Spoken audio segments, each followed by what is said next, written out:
The Panther sat half-hidden behind a hedgerow, its long 75mm gun pointed toward the valley below. The crew inside was calm. Veterans of the Eastern Front, men who had watched their shells slice through T-34s like paper. The commander, Oberfeldwebel Klaus Richter, peered through his binoculars, scanning for the telltale silhouettes of Shermans. He wasn't worried. At 1,500 meters, the American tanks were little more than targets. The Panther's armor, 80 millimeters of sloped steel on the front, had never been pierced head-on by anything the Allies could field. To his crew, it was a fortress with tracks. The first flash came from the tree line opposite. A thunderclap followed, rolling across the valley. The gunner laughed. "Sherman, too far. It will bounce." A heartbeat later, something impossible happened.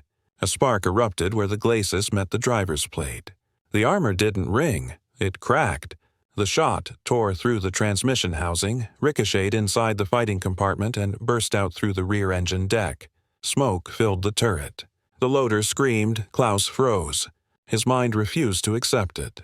A Sherman, at nearly a kilometer, had just killed a Panther, frontally. He stumbled out of the hatch into the choking air, staring at the hole. It was clean, surgical, a fist-sized wound edged in molten steel. The myth was gone. Far across the field, a U.S. tank commander lowered his periscope and said quietly to his gunner, "That one went clean through." HVAP's doing its job. The battlefield had just changed. And in that instant, the German army's most feared weapon had learned that invincibility had an expiration date. The making of the myth, how the Panther became a fortress on tracks.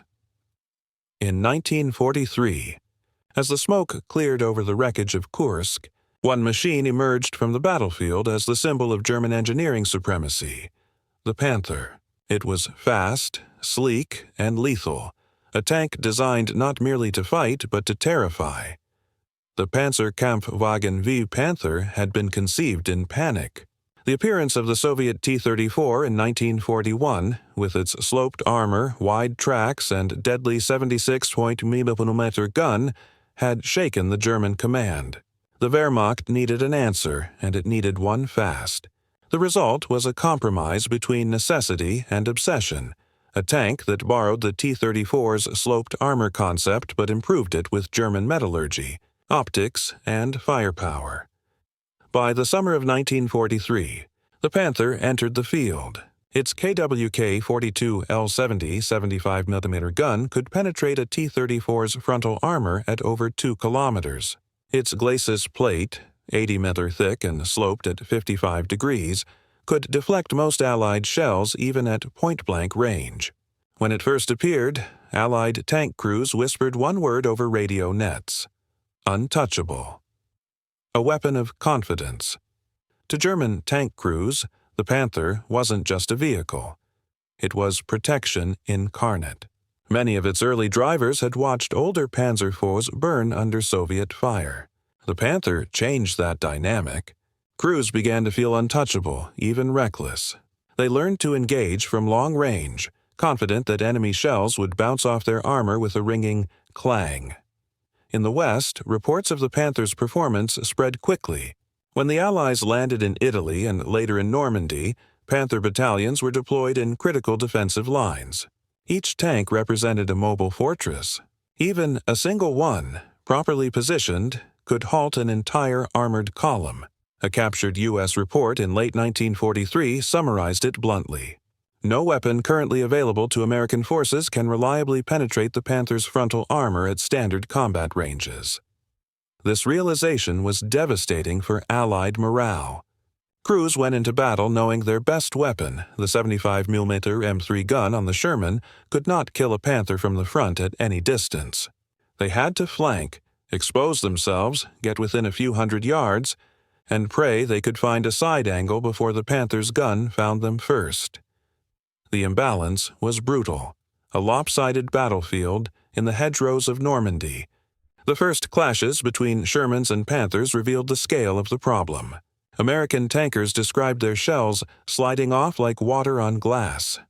Even British Firefly crews, whose 17-pounders could just manage to punch through at long range, needed luck, position, and surprise. For German crews, every engagement reinforced a sense of superiority. We could smell their fear, one Panther gunner recalled after the war. We knew they couldn't hurt us. We took our time. The Panther's drawbacks, its mechanical fragility, its overloaded suspension, its unreliable transmission, mattered little when the enemy's guns couldn't penetrate. Its presence on the field had a psychological effect as much as a tactical one. In those early months of 1944, the Allied forces were outgunned, outranged, and, in many cases, outthought. They needed something new, something that could make a German crew hesitate before rolling into the open. That need became an obsession. The search for an answer at the Aberdeen Proving Ground in Maryland. American ordnance engineers tore apart captured Panthers. They measured the armor angles, traced the ricochet paths, and tested every shell they had. The results were dismal. Even the upgraded 76mm M1 gun, designed to replace the Sherman's older 75mm, failed to penetrate the Panther's glacis at standard combat ranges. It could only achieve partial success against the turret face or side armor. The engineers knew the problem wasn't just the gun. It was the ammunition. The Army's standard armor-piercing rounds made of steel simply deformed on impact. What they needed was a material harder than the armor itself. Enter tungsten carbide, a dense, heat-resistant metal capable of punching through steel like a chisel through ice.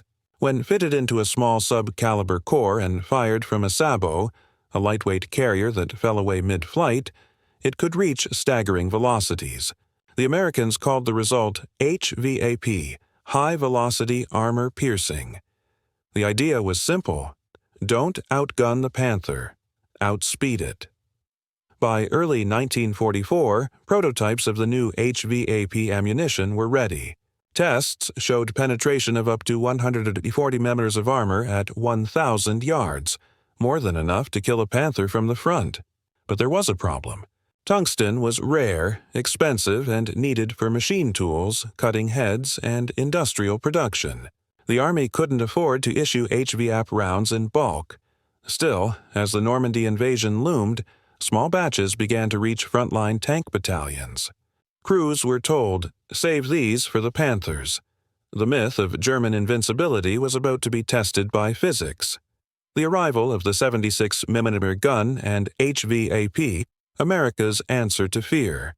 In the early months of 1944, while planners in London prepared for Operation Overlord, a quieter struggle unfolded inside the U.S. Army Ordnance Department, a war of belief. The men designing tanks and guns had to convince generals that America's best-selling tank, the M4 Sherman, was dangerously outmatched. For years, the Sherman had been good enough. It was reliable, fast, and easy to produce, a weapon of quantity rather than perfection. But the battlefield was evolving faster than doctrine. German engineers had redefined armored warfare, and the Panther was the proof. Its 75mm gun was longer, more precise, and more lethal than anything the Sherman carried. Colonel Joseph Colby, one of the ordnance officers at Aberdeen, summarized the dilemma. We were building a tank for 1942, and the enemy was already fighting in 1944. The decision to upgun the Sherman with a 76mm M1 cannon was made in late 1943, but acceptance was slow. Many senior commanders, including General Eisenhower himself, worried that heavier guns meant slower production and mechanical complications. The Sherman wins by numbers, some argued. Don't change what works. It was a fatal illusion. The breakthrough in ballistics while policy dragged. Engineers at the Watertown Arsenal Laboratory worked on an experimental shell that could achieve what brute force could not: speed. Their innovation lay in the tungsten carbide penetrator, a small, dense core surrounded by a lightweight aluminum body. The sabot casing fell away once the shell left the barrel, allowing the core to travel at nearly 3,400 feet per second, far faster than standard armor-piercing ammunition. This was the M93 HVAP, High Velocity Armor Piercing, round. A round that, in testing, punched through an 80mm Panther Glacis plate at over 900 yards. To gunners who had watched their shells bounce off German tanks for months, the first test results were electric. One report from Aberdeen recorded a sergeant's reaction simply as, "Finally," but there was a catch. Each round contained tungsten, a material already in desperate demand for machine tools and cutting blades. America could not afford to produce millions. By the time the first HVAP shipments reached Europe in the summer of 1944, most tank battalions received fewer than 10 rounds per tank. These precious shells were stored in labeled boxes with handwritten warnings, for Panthers and Tigers only. The arrival of the 76mm armed Shermans began quietly. The first units to receive them were from the 2nd and 3rd Armored Divisions, training in southern England in early 1944. Crews noticed immediately that the new gun's barrel was longer and its muzzle flash brighter, but they also complained about its blast and recoil. Firing it at night could reveal their position instantly. Still, the promise of finally being able to fight back outweighed the discomfort. Gunnery instructors drilled crews on HVAP's ballistic profile. It was faster, flatter, and required different range estimation. The tungsten core didn't deform, it drilled. Crews were taught to aim for weak points: the lower glacis, the mantlet edge, the turret ring. They memorized range tables and firing angles, even practiced distinguishing Panthers from Panzer IVs through binoculars so they wouldn't waste HVAP on the wrong target. Tank gunners became mathematicians with seconds to live. Crossing the Channel, when the Allied invasion began in June 1944, only a fraction of U.S. tanks in Normandy carried the 76mm gun, and even fewer had HVAP. Supply shortages meant many Shermans still used the older 75mm cannon, hopelessly inadequate against Panther fronts. In the first days after D-Day, U.S. tankers faced Panthers head-on and paid the price. One report from the 703rd Tank Destroyer Battalion described a typical engagement near Caumont. 3 Shermans fired at one Panther from 400 yards. All rounds bounced. The Panther returned fire, destroying 2 in under 30 seconds. Losses like this changed minds fast. Requests flooded in from the front. "Send us the new gun. Send us the new ammo." By July, the first HVAP shells arrived in Normandy under strict control. A single box of 25 rounds could decide a battle. The order was clear. Every gunner had to know exactly when to use them, and when not to. That discipline became doctrine. Tank commanders kept a handful of HVAP rounds in easy reach, often wrapped in rags or marked with chalk.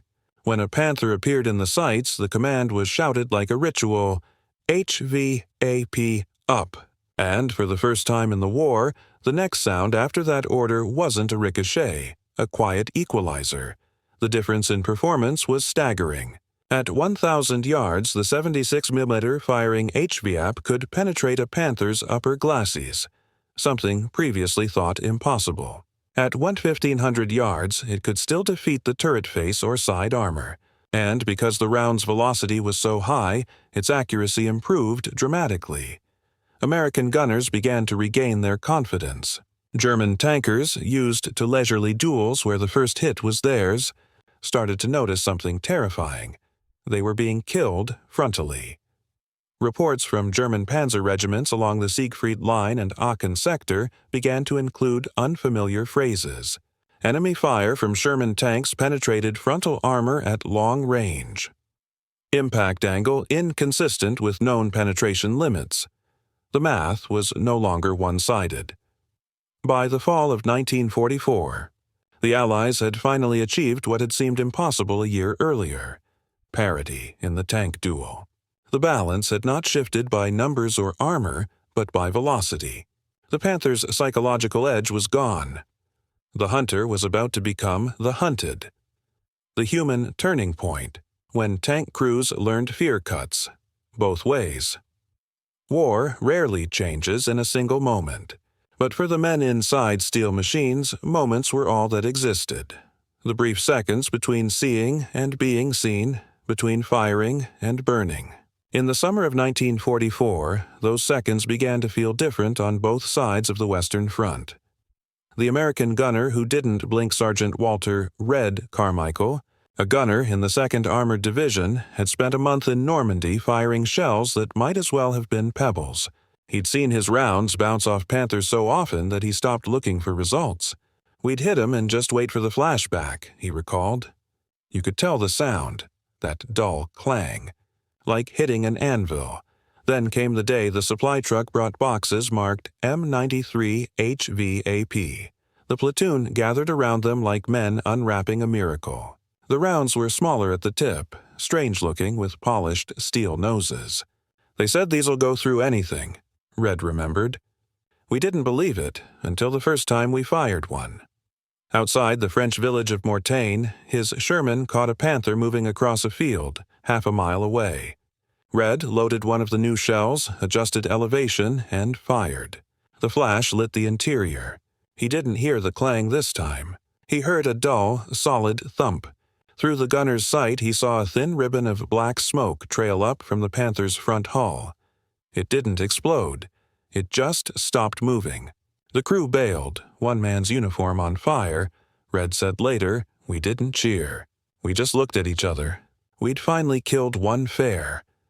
The German gunner, who saw the impossible on the other side of the hedgerows, Unteroffizier Karl Mayer, a Panthergunner in Panzerlehrdivision, had spent months in France calling the Shermans coffins for 5 men. He trusted his armor like a wall, thick, angled, absolute. During a skirmish near St. Lo, his platoon took positions along a ridge. Through his gun sight, Meyer saw 3 Shermans creeping forward, their hulls half hidden behind smoke. He fired twice, hitting one squarely in the turret. It burst into flame. He turned to the next, lined up another shot. Then the flash came from their side, distant, faint. His periscope view filled with light. The impact slammed him against the breech. The driver screamed. Smoke poured in through a glowing hole punched clean through the upper glacis. The shock froze everyone. It wasn't supposed to be possible. When the survivors crawled out, stunned, they circled the wreck and stared at the hole. Meyer ran his glove over the edges, smooth, melted like glass. He whispered, "Das kann nicht sein." This cannot be. But it was. From that day, Meyer said he never again felt safe in a Panther. "We had been told no Allied gun could do it," he said later as a prisoner. Then one day it did. And that belief, that was the first thing that died.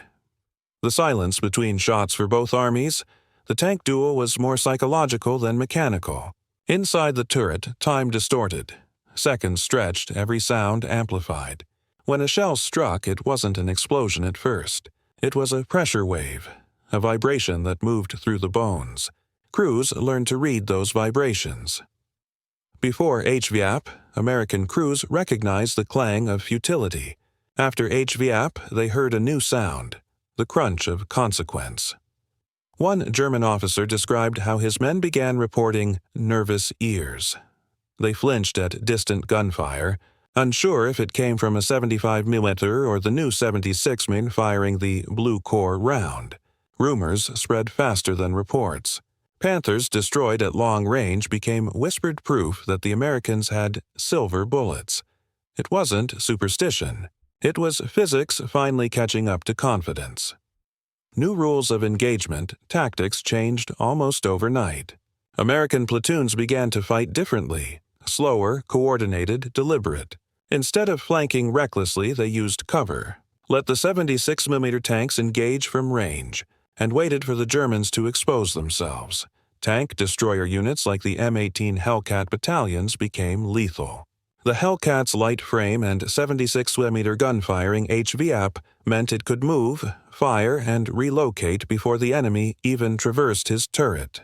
It was the perfect counter to an army built on static armor superiority. For German tankers, every engagement now carried doubt. Even with range advantage, they could no longer assume immunity. Reports from Panzer Brigades 106 and 111 during the Ardennes offensive noted a new hesitation, crews refusing to fight frontally, preferring ambushes and defilades. It was not cowardice, it was adaptation. The panther was still deadly, but fear had entered the equation. The myth begins to crack war feeds on stories, and none was bigger than the panther's reputation. For months it had defined battlefield balance. Now that reputation was cracking, not by propaganda, but by word of mouth among the men who had believed it most. At a field interrogation in late 1944, a captured Panther commander told his American counterpart, "Your Shermans are not like before. They shoot like our guns now." The American simply replied, "No, we just stopped bouncing." That line circulated across units like gospel. By autumn, the Allies were no longer fighting against a myth. They were dismantling it one tungsten core at a time. And in that dismantling, something changed permanently in the psychology of armored war. Steel could protect. But belief was what truly made a tank powerful. And belief was starting to die inside German armor. The science of shattered armor, when mathematics caught the panther, beneath the smoke and dust of 1944's tank battles lay a quieter war. One fought in inches of steel, feet per second, and degrees of angle. It was not just about courage. It was about numbers. The HVAP shell, the Panther's glacis, and the laws of physics had met on the battlefield.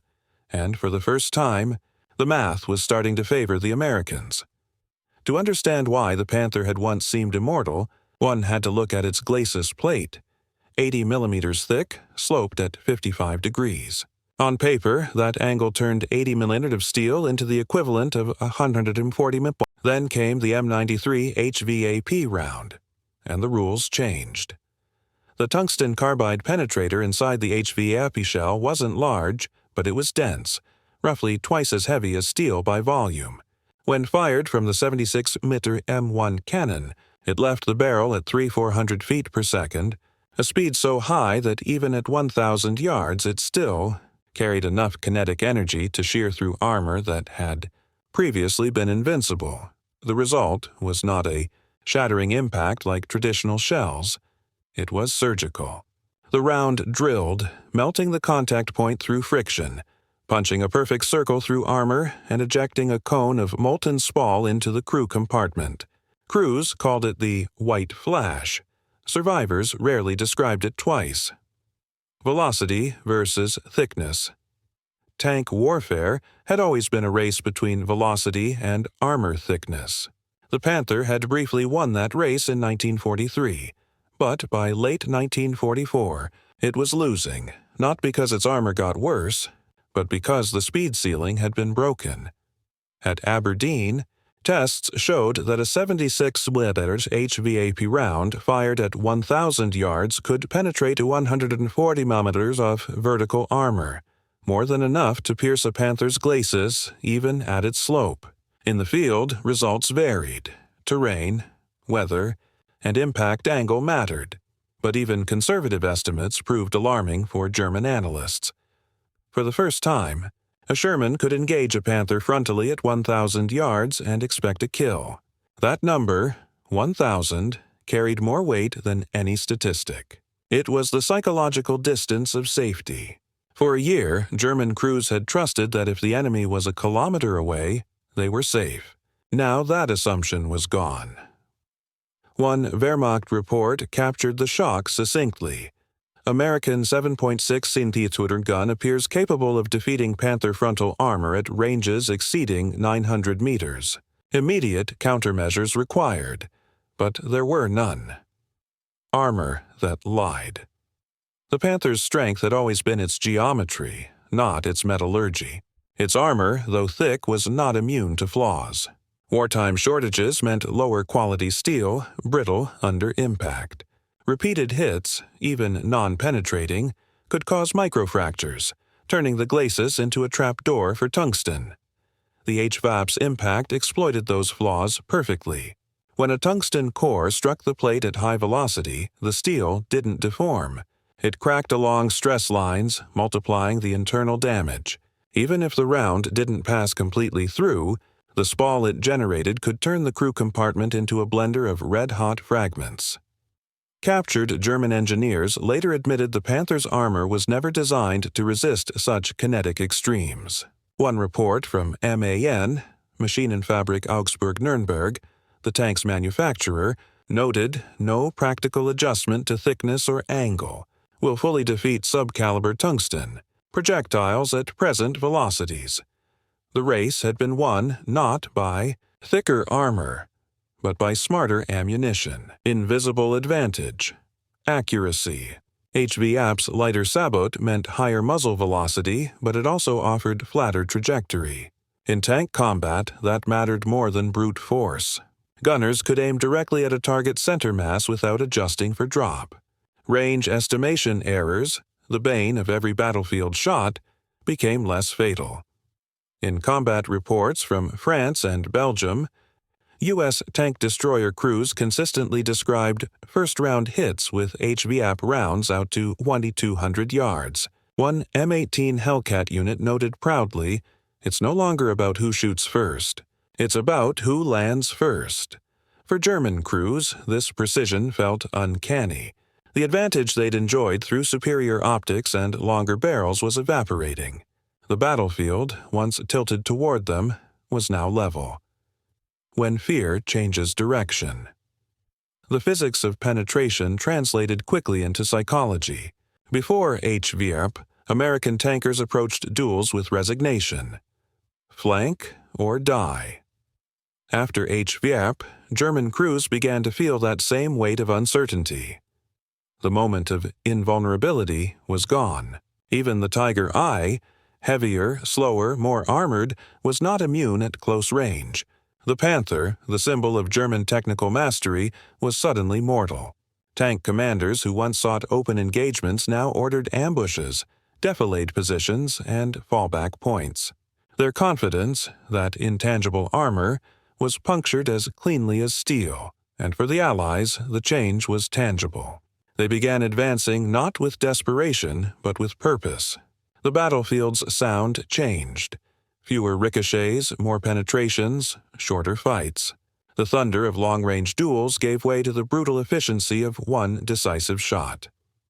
The mathematics of equality, in the end, the HVAP didn't just kill tanks, it killed imbalance.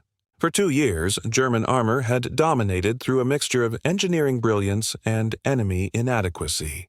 But once the equations aligned, once velocity, density, and range intersected, the advantage dissolved. As one American ordnance officer wrote after the war, "We didn't make better tanks. We made their armor irrelevant." The lesson was universal. In mechanized warfare, arrogance ages faster than steel. Every invincible weapon has an expiration date, and the Panther reached its on the day a tungsten core punched through its heart. Aachen, where the Panthers finally bled. By October 1944, the German city of Aachen had become the fortress of the Western Front, the first major German city to face the Allies head-on. The battle for it would test not only courage but steel, range, and mathematics. In the fields and shattered villages surrounding the city, Panther tanks dug into hull-down positions, their guns commanding every approach. Behind them, the Siegfried Line's dragon's teeth stretched to the horizon. The German commanders believed their machines would once again buy them time, the same way they had in Normandy, in France, in Russia. But this time, the Americans had come with something new. The 3rd Armored Division's advance on October 8, 1944. The 3rd Armored Division moved toward the Aachen sector, supported by the 703rd Tank Destroyer Battalion. Among its ranks were several platoons now fully equipped with 76 mm armed Shermans and the coveted HVAP rounds, each crew carrying fewer than a dozen, each one treated like gold. The weather was gray and heavy, visibility just over a mile. The Germans waited along a ridgeline beyond the village of Würselen. Panthers lay camouflaged under netting, their hulls dug in so only turrets showed. When the first Shermans crested the slope, the German guns opened fire. The first shell tore through a lead tank, blowing the turret hatch open. The column halted. It was a familiar rhythm, the dance of fear and fire the Americans had known for months. Then Sergeant Carmichael's platoon moved into position. He'd already killed one panther weeks before near Mortain. Now, through the periscope, he spotted another. Stationary 100 yards away, its muzzle flash giving it away. He loaded HVAP, range 100, he called. On the glasses. The round cracked from the barrel, the recoil slamming through the Sherman's frame. 2 seconds later, a faint whump echoed. The Panther's gun ceased firing. Black smoke began pouring from its engine deck. 1 round. 1 kill. The shock in the German line. Over the radio net, a German platoon commander demanded a damage report. His Panther crews were trained to shrug off Allied fire, to keep shooting until the enemy burned. But this wasn't a ricochet. The surviving gunner's voice came back, panicked. "Front hit, Durchschlagen, complete penetration." The commander didn't believe him, until the second Panther beside him took a hit in the turret face, another perfect hole, followed by an ammunition fire. The German line began to unravel. Later that evening, an intelligence summary captured intercepted reports of confusion among the defenders. Enemy Shermans firing new type of shell. Penetration impossible to explain. For the first time, the battlefield conversation inside the German ranks was not about bravery or duty. It was about disbelief. As the battle pushed into the city itself, tank warfare turned close and brutal. Streets were narrow, sightlines short, ambushes constant. Panthers had always thrived in open country. Now they were blind, and when one of them rolled out into a junction to fire, its armor no longer guaranteed survival. An after-action report from Company H, 33rd Armored Regiment described a duel inside Aachen. Panther at approximately 900 yards, hull down behind rubble. Fired 2 APC, ineffective. Switched to HVAP. Penetrated through mantlet, fire observed within turret. Crew abandoned vehicle. That single sentence, written in a dry combat log, marked a quiet revolution. Before, the words penetrated and Panther rarely appeared in the same paragraph. Now they appeared again and again. By mid-October, the 3rd Armored Division had destroyed over 56 German tanks and assault guns in the Aachen sector. Nearly a third were Panthers. More than half of those were frontally engaged, something unthinkable just months earlier. A change in tone. The Panther was still lethal. Its gun remained deadly, its optics superior, but the aura was gone.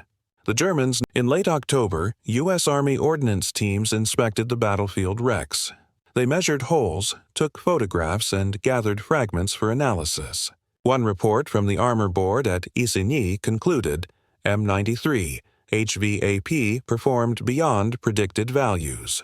Panther glacis penetrations observed between 900 to 100 yards. Tungsten cores recovered intact beyond exit plate, translated into plain language. The unkillable had been killed, cleanly and repeatably. At the same time, a separate German memo circulated among tank regiments defending the Ruhr.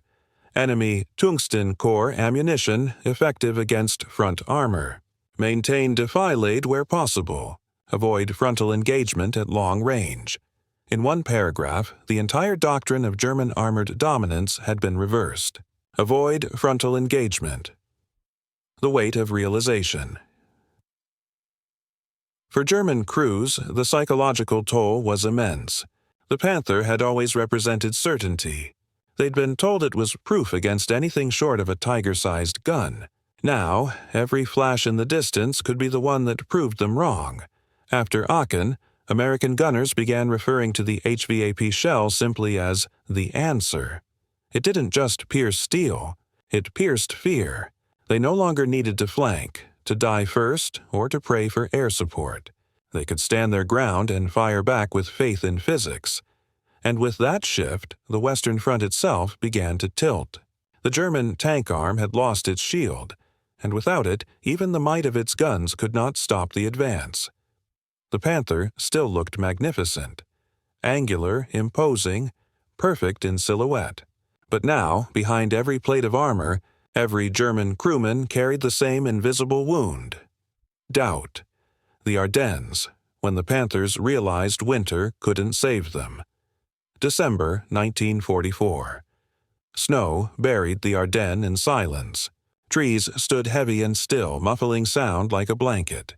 From the frozen hills of Belgium to the fog-choked valleys of Luxembourg, German tanks crept forward through white oblivion. Operation Wacht am Rhein, the Ardennes offensive, had begun. To the Wehrmacht, it was the last throw of the dice. A winter counteroffensive meant to break the Allied line, capture Antwerp, and force peace on Hitler's terms.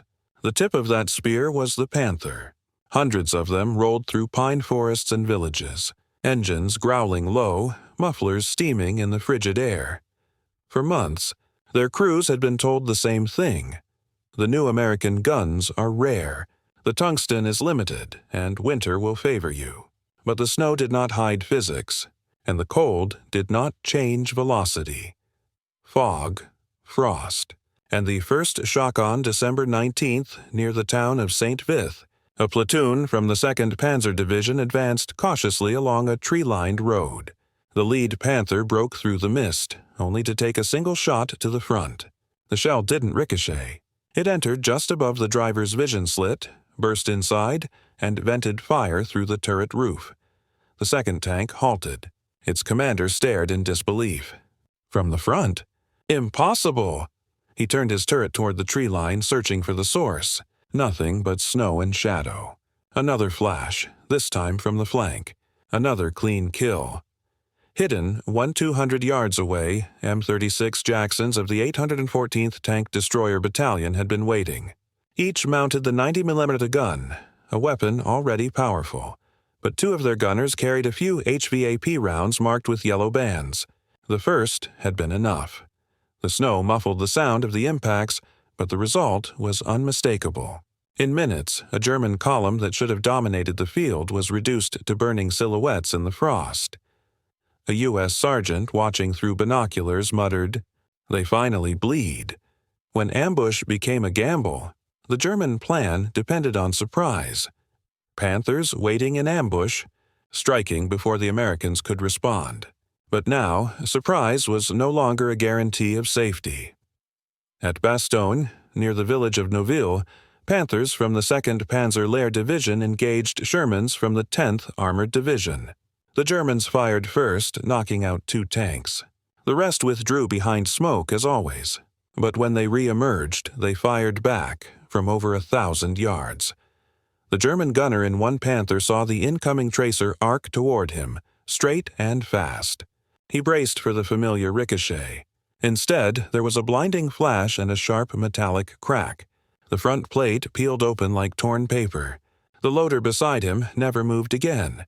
The commander screamed for reverse, but the engine had already stalled from the blast. When the surviving crew crawled out, the tank behind them was burning too. The snow hissed as it melted around the wrecks. A captured officer from that fight later told his interrogators, "We were the ambushers, but it felt as if they had been waiting for us." Physics in the cold the Ardennes winter was a cruel teacher. Cold air thickened, carrying sound farther. Muzzle flashes were easier to see, but trajectories were flatter. HVAP, with its high velocity, thrived in those conditions. The tungsten cores sliced through frigid armor as if the cold itself were sharpening them.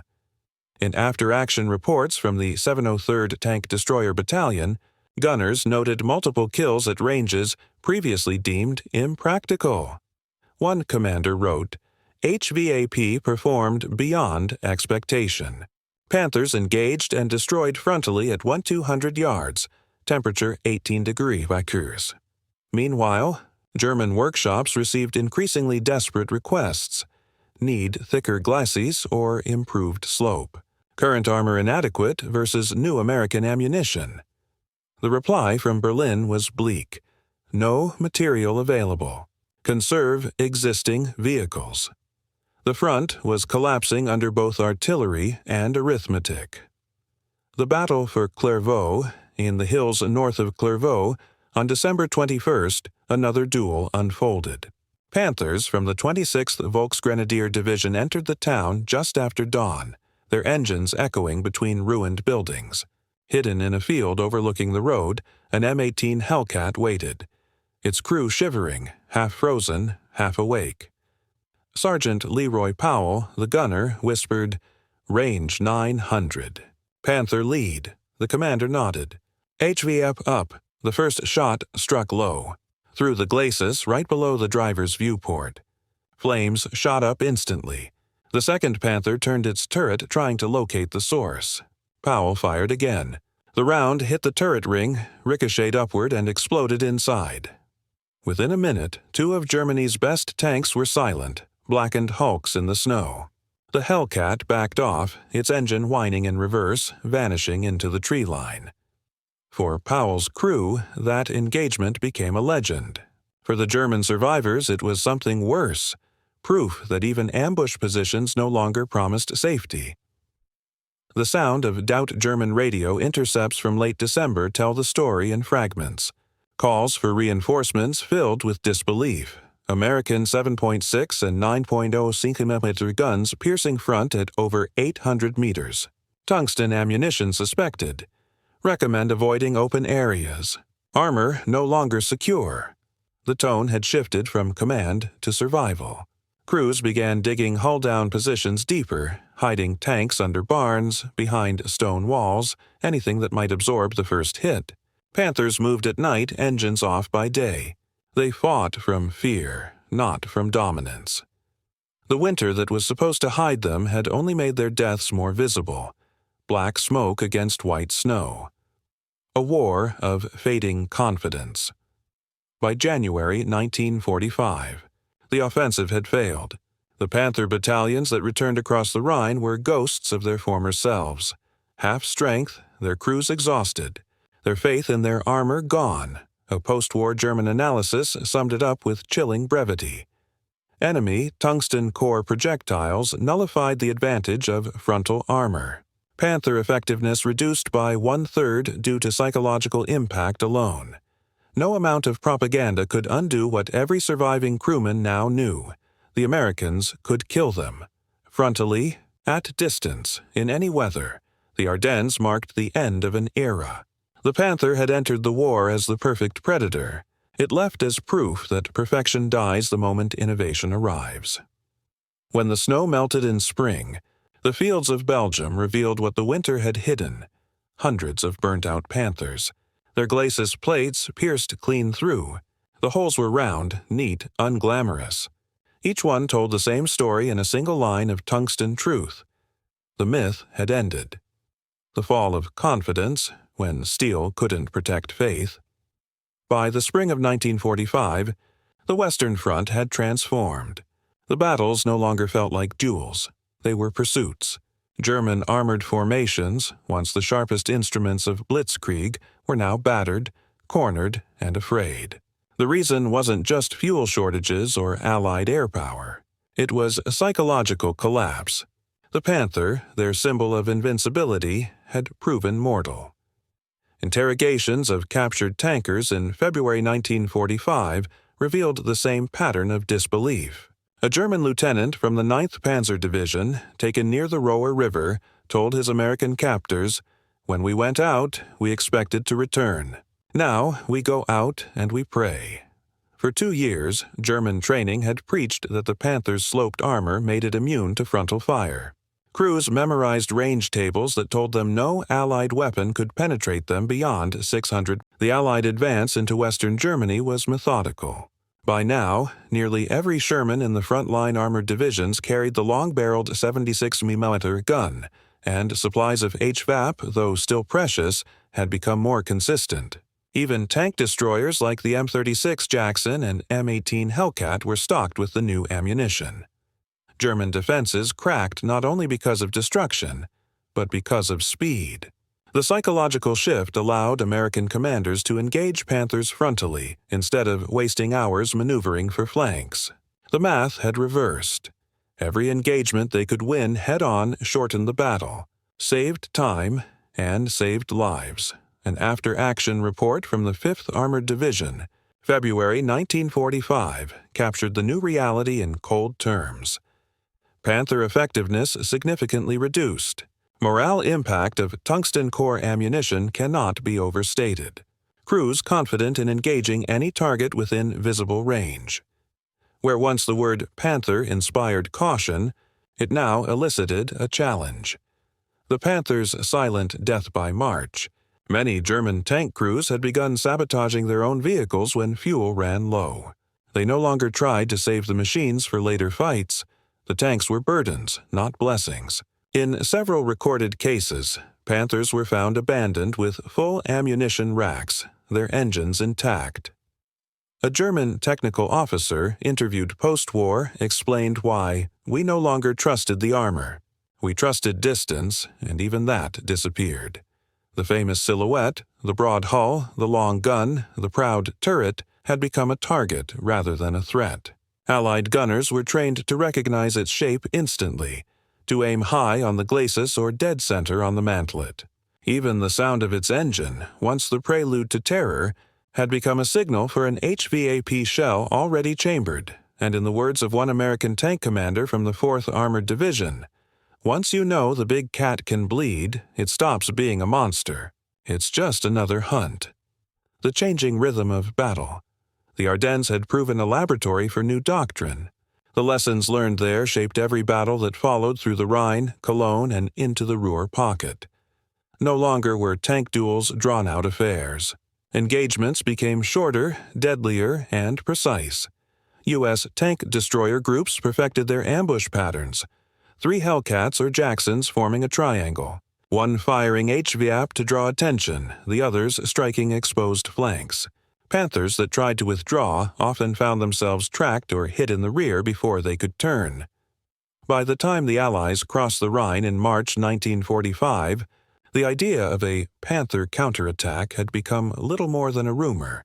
German crews either avoided battle entirely or fought in static defenses, waiting for infantry support that never came.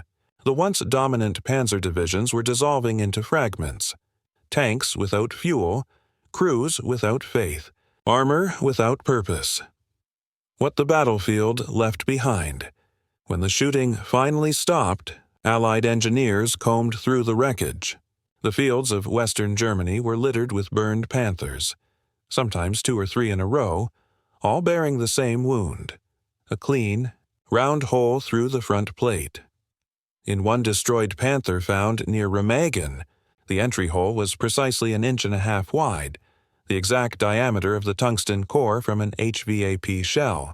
The interior was burned and gutted, the tungsten slug still embedded in the transmission casing. A U.S. ordnance officer who inspected the wreck wrote in his notebook, "This is not destruction. This is surgery." He wasn't exaggerating. HVAP had turned armor combat into applied mathematics, and mathematics had no respect for myth. From arrogance to awareness. Even among Allied tankers, there was a kind of grim respect. They knew the Panther had been a masterpiece of design, and that defeating it took not luck, but relentless adaptation. The crews who had survived Normandy felt the difference in their bones. Private diaries from that time reflect the emotional whiplash. "We used to feel like targets," wrote one gunner near Cologne. "Now, when they appear, it's us who breathe easier."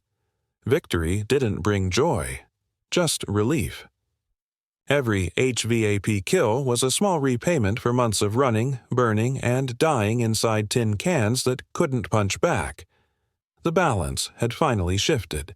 The myth of the Panther had been paid for, one tungsten round at a time. Legacy of a shattered Titan, how the death of the Panther rewrote the future of tanks. When the smoke cleared in 1945, the world's most feared tank was finished. Not by numbers, not by bombs, but by science. The Panther, once the embodiment of German engineering genius, now lay scattered across the continent in twisted, hollowed-out shells. Its armor, its aura, its myth, all punctured by a projectile no larger than a man's wrist. Yet in that ruin lay the blueprint for the next generation of war machines. The Panther's death taught the victors and the vanquished alike that technology was not a wall to hide behind. It was a race no one could stop running. Lessons in overconfidence. For Germany, the Panther became a tragic symbol of perfection pursued too late. It was beautiful but fragile, powerful but impractical. feared but finite.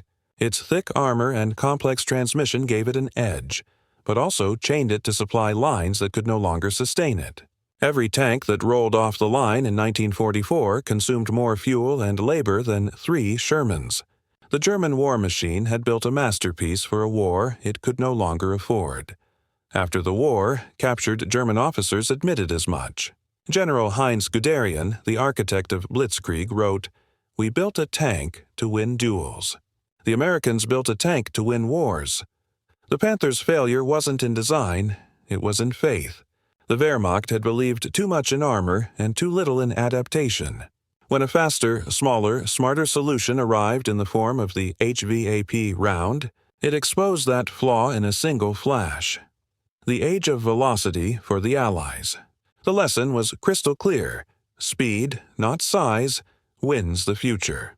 The Panthers' story was never just about steel. It was about belief. The Germans believed they had built something perfect, a weapon that could freeze time and hold back progress. But every perfect design carries its own flaw, the assumption that perfection can last. In the end, a single innovation, a smaller gun, a denser metal, a faster round, turned the hunter into the hunted. For the Americans who faced them, it wasn't triumph that followed those kills, and it was disbelief. The men who'd watched friends burn inside Shermans now watched German tanks explode in seconds, and they understood what power really meant. Not vengeance, not glory, but proof that learning faster than your enemy is the only real armor there is. Today, in museums and memorial fields, the Panther still stands tall, painted clean, polished, majestic. But the small round scars that mark its plates tell the real story. They speak of the moment when arrogance met innovation, when faith in thickness gave way to faith in thought. Every generation of soldiers since has carried that lesson forward, from tungsten to depleted uranium, from steel to composite. The materials change, the shapes evolve, but the race never stops. Somewhere, in a lab or a factory, someone is already building the next myth, the next weapon that will seem untouchable. And somewhere else, someone is already finding a way to break it. Because that is the rhythm of war. Invention, illusion, and the moment when both shatter. And in that silence after the shot, as the smoke clears, what remains isn't the wreckage. It's the reminder that nothing made by man stays invincible for long.